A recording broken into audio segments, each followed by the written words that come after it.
Hello साथियों, मैं अविनाश फिर आपका एक बार स्वागत करता हूं अपने YouTube चैनल पर जिसका नाम है अभी स्टडी। तो आइए साथियों, आज हम पुनः एक बार हिंदी के वर्णमाला पे चर्चा करते हैं।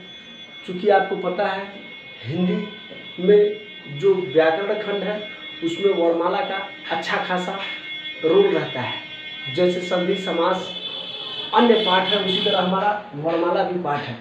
तो सबसे पहले हिंदी पढ़ने में जब हम शुरुआत करते हैं तो सबसे पहले वर्णमाला समझते हैं, क्योंकि जब हम वर्ण क्या है, स्वर क्या है, व्यंजन क्या है, ये सभी चीज़ें पढ़ लेंगे तो आगे का जो हमारा जो भी पाठ है, जो आपका संधि है, समास है, तद्भव है, तत्सम है, समास विग्रह है, संधि विच्छेद है, ये सभी चीज़ें हमको समझने में आसानी होगा।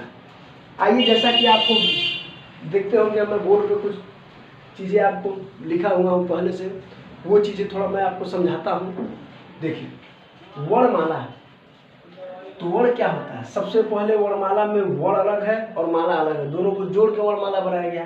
तो पहले हम वर्ण समझते क्या है। भाषा की सबसे छोटी इकाई ध्वनि होती है। भाषा की सबसे छोटी इकाई क्या होती है? ध्वनि होती है, और ध्वनि को ही वर्ण कहते हैं। आप कह सकते हैं इस बात को कि भाषा की सबसे छोटी इकाई ध्वनि का मतलब यह समझिए, ध्वनि का मतलब आवाज़, यानी हमारे मुख से जो आवाज़ निकलता है वह सबसे पहला कदम होता है किसी भी भाषा को समझने के लिए। किसी भी भाषा को समझने के लिए, बोलने के लिए सबसे पहले हमारे मुख से आवाज़ ही निकलना चाहिए ना, तभी ना हम उस भाषा को बोल पाएंगे। और जब बोलते हैं तो उसे ध्वनि को कहते हैं, ऐसी ध्वनि को ही वर्ण कहते हैं, और वर्ण को अक्षर कहते हैं। तो आप कह सकते हैं भाषा की सबसे छोटी इकाई ध्वनि होती है और ध्वनि को ही वर्ण कहते हैं। अब वर्णमाला किसे कहते हैं? तो वर्णों के व्यवस्थित समूह को वर्णमाला कहते हैं। वर्णों के व्यवस्थित समूह को क्या कहते हैं? वर्णमाला कहते हैं। जैसे वर्ण तो हमारे ये भी वर्ण हमारे टोटल कितने होते हैं वो अभी हम आपको बताएंगे, क्योंकि इस पे लिखा हुआ है 52 होते हैं लेखन के आधार पर, और उच्चारण के आधार पर 45 होते हैं, जिसमें 10 स्वर और 35 व्यंजन होते हैं। लेकिन आप हमारी बात समझिए, वर्ण क्या नहीं हो सकते हैं। आप देखिए, वर्ण हमारा क है तो आप कहेंगे यस सर क है। क के बाद ख है, आप कहेंगे यस सर ख भी है। ख के बाद ग है, ग है। यानी क ख ग घ पूरा ज्ञानी तक क्या है? वर्ण है। अ आ इ ई उ जो स्वर है वो भी वर्ण होता है। ये जो हमारा अ है, आ है, ई है, ये सब हमारा क्या है? ये सभी क्या हो जाएंगे?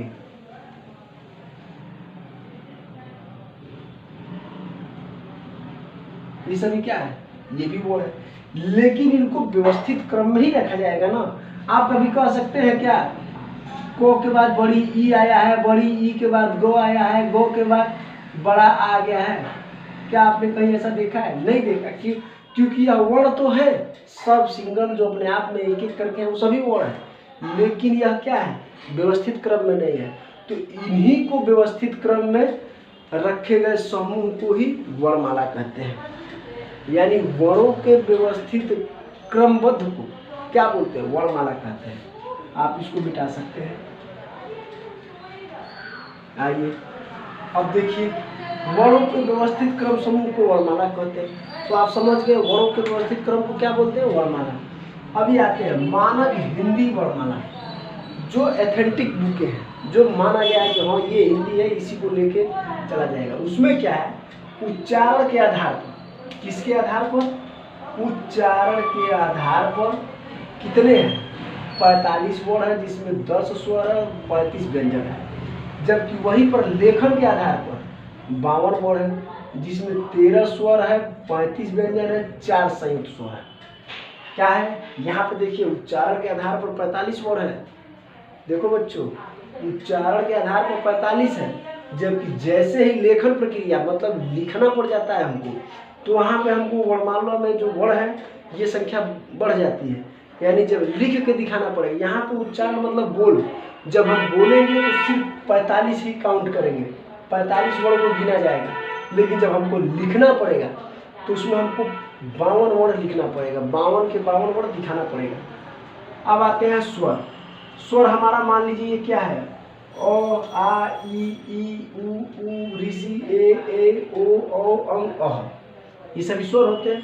अब इनकी संख्या आपको पता है 1 2 3 4 5 6 7 8 9 10 11 12 13, यानी कि इनकी कुल संख्या कितनी है तो 13।